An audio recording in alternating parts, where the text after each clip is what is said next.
What will it cost your company to buy out your spouse in a divorce? It might not be half. Today, I'll show you how valuation really works, how to prevent inflated or suspicious numbers, and why part of your business's value tied to you personally isn't divided in Florida. I'm Ara Augusto, a Florida family law attorney in Miami. I've handled complex divorces for business owners for over 16 years, and I work closely with valuation experts in cases like yours. In the next few minutes, you'll learn 3 essentials. First, how the valuation process actually works and what fair market value means in plain English. Second, how to prevent hidden income accusations and push back on inflated assumptions. And third, how Goodwill is split, enterprise versus personal, and why that distinction can dramatically affect the number. By the end, you'll understand how the big number is built and how to make sure it's fair. Just know this is Florida specific and general information, not legal advice for your situation. For that, use the link in the description to contact my office and set up a consultation with me. Now, you might have seen my list video where I explain why your spouse is probably entitled to at least part of your company. And even if you already knew that, you might be afraid of a sticker price that feels completely disconnected from reality. Or you're worried your spouse will say you're hiding money. Maybe you're imagining strangers going through every receipt, every transaction, every decision you've made, and you feel like you have no control over what number they'll come up with. But here's the truth. Valuation isn't a dartboard. It follows a playbook, and when you participate openly, accurately, and strategically, you shape how credible and fair that number becomes. You can expect a deep dive into your records, questions about operations, margins, your pay, distributions, and any perks the business covers, and models that try to capture future benefits, not just last year's tax return. But this isn't the moment to get clever, It's the moment to be clean, transparent, and proactive. So we'll start with the honesty and inflation traps most owners fall into. Then we'll demystify the methods and the fair market value standard. Finally, we'll separate enterprise from personal goodwill so you're not paying for value that comes only from you. No hidden money, no inflated numbers. Now, if you're tempted to make the business look lean for a while, don't. I understand the impulse. You're thinking lower income means lower support and a smaller valuation. But slashing your salary, delaying invoices, or pushing personal expenses through the company almost always backfires. And it backfires spectacularly. Here's why. Valuation experts, usually forensic CPAs, are trained to spot patterns. They compare everything. Tax returns versus bank deposits, receivables versus actual collections, payroll records versus lifestyle, credit card statements versus claimed expenses. If the story on paper doesn't match the money trail, they'll notice. And when a court thinks that you're playing games, they can estimate your income. That means treating you like you made more than you're showing. That can raise your support payments, destroy your credibility for the entire case, and cost you tens of thousands of legal fees fighting accusations. It's not worth it. So what does honesty look like in practice? Run your books as if a judge is watching, because eventually one might be. No off-the-books deals, no cash under the table, no creative reclassification that make profits disappear. Label your expenses clearly. If the business covers your car, phone, health insurance, or country club, log it cleanly. These are normal items the expert will add back anyway.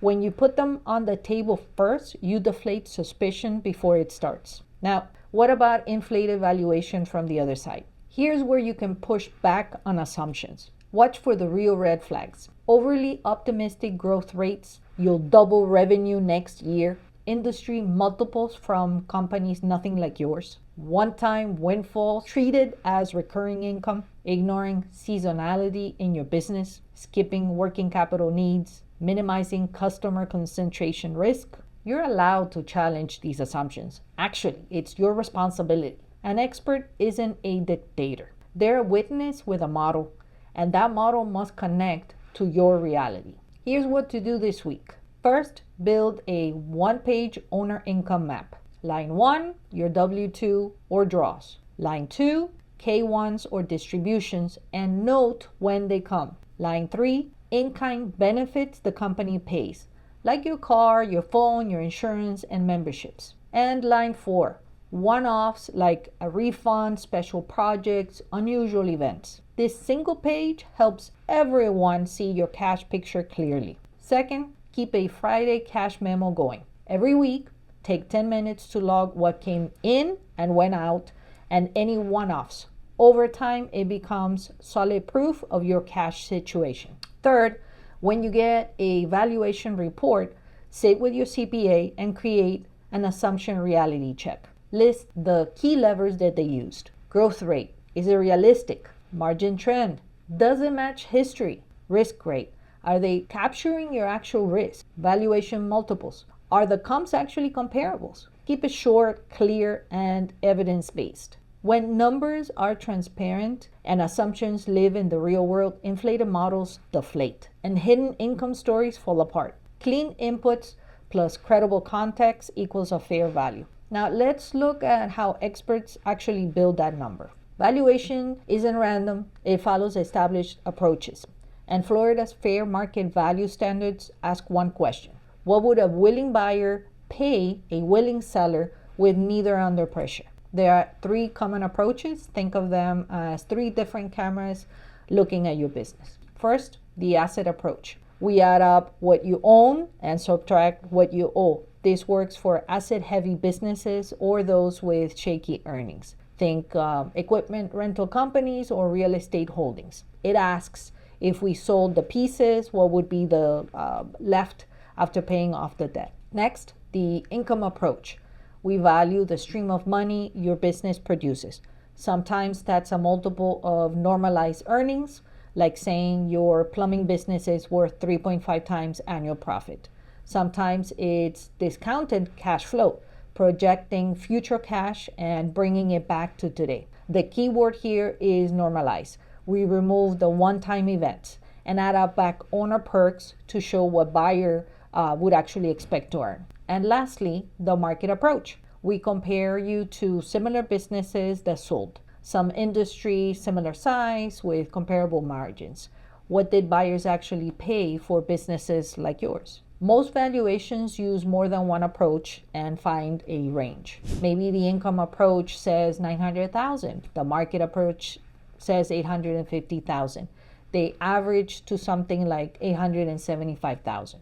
But what makes these numbers move up or down? Normalization adjustments matter. Run personal expenses through the business, they get added back, which can increase the value. Had a one-time windfall, that gets removed. Had a hurricane destroy 3 months of revenue, that gets adjusted to show normal operations. Risk and growth are huge. Higher risk equals lower value. If these clients are 80% of revenue, that's risky. If you have 50 clients and documented system, risk drops and value goes up. Working capital needs matter too. Some businesses need lots of cash to operate. Ignoring that overstates the value, and good experts account for it. So here's your action plan.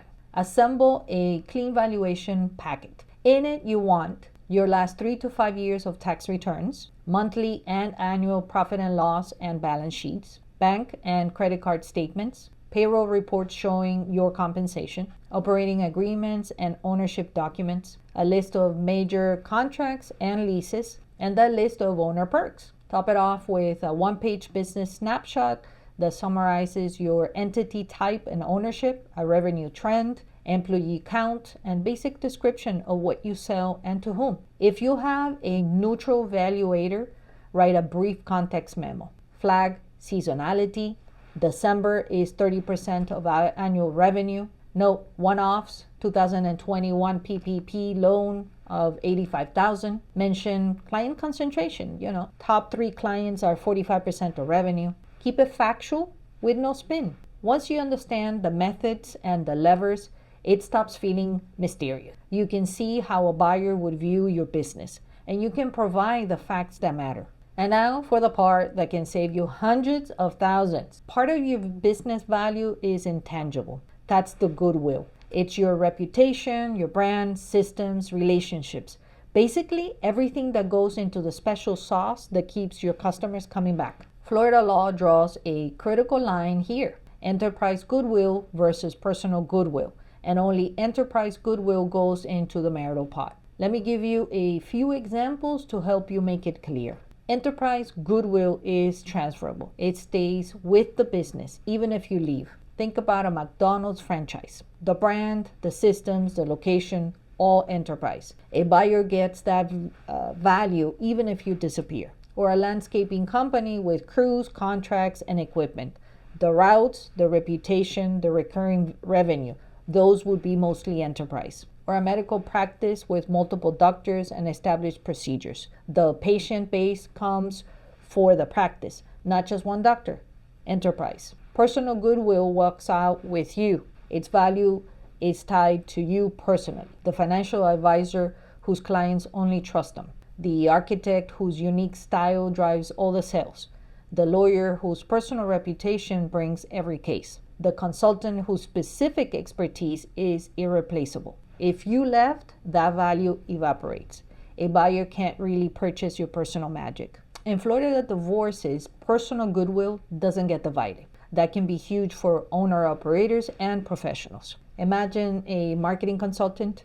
Their agency is valued at $600,000, but $400,000 is personal goodwill, their reputation and relationships. Only $200,000 is enterprise goodwill, like systems, contracts, and the brand. The marital value of that business just dropped by 2/3. This is how you can map this out. Create a one-page goodwill map with 2 columns. In the left column, list everything that stays if you were to leave. SOPs, employee-generated revenue, company-owned contracts, brand recognition, documented systems, physical location advantages. In the right column, list everything that goes if you were to go. Client relationships tied to you personally, your unique skills or certifications, revenue that depends on your involvement, deals only you can close, specialized knowledge only you have. Now gather evidence for the stays column, the revenue reports by employee, the customer retention when you're absent, deals closed by your team, process documentation, marketing the features, the brand, not you. Ask your valuation expert to quantify the split, or at least explain it clearly, because when a big chunk of value is truly you, that's not marital property in Florida. This isn't a loophole, it's just the economic reality, and it can legitimately reduce the marital value number while staying completely within the rules. So to bring all of this together, here's a recap of what we covered. Florida uses fair market value, what a buyer would actually pay when determining the marital value of the business. Experts use asset, income, and market approaches to find that number. Trying to hide income backfires spectacularly. You can't challenge inflated assumptions with facts and documentation. And only enterprise goodwill counts towards the marital value.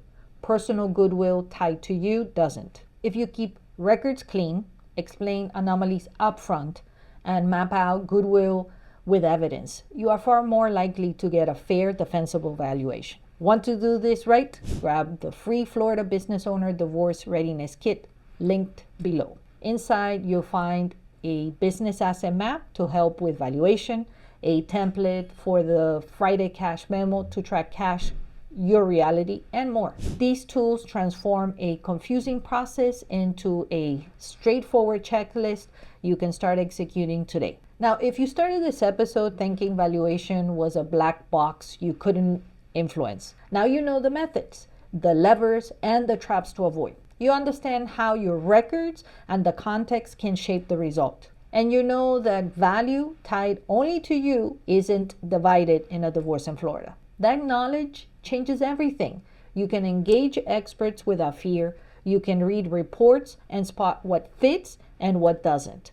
You can insist the model respects your reality. So instead of dreading a number you can't control, you're actively participating in how that number gets built. That confidence shows to your team, your family, and yes, to a mediator or judge. So be truthful, be organized, and be ready to explain your business in plain English. That's how owners get fair valuations and fair outcomes. And now that you understand how the valuation is built, the next question is, how do you divide that value without wrecking the company? So in my next video, we'll walk through owner-friendly paths, buyouts, offsets, and stage payouts. There are ways you can keep control and operations steady while reaching a fair deal. If you're worried about fire sales or your ex becoming an unwanted business partner, you can't miss it. Until then, I'm Ana Augusto. Download the readiness kit below, and I'll see you soon.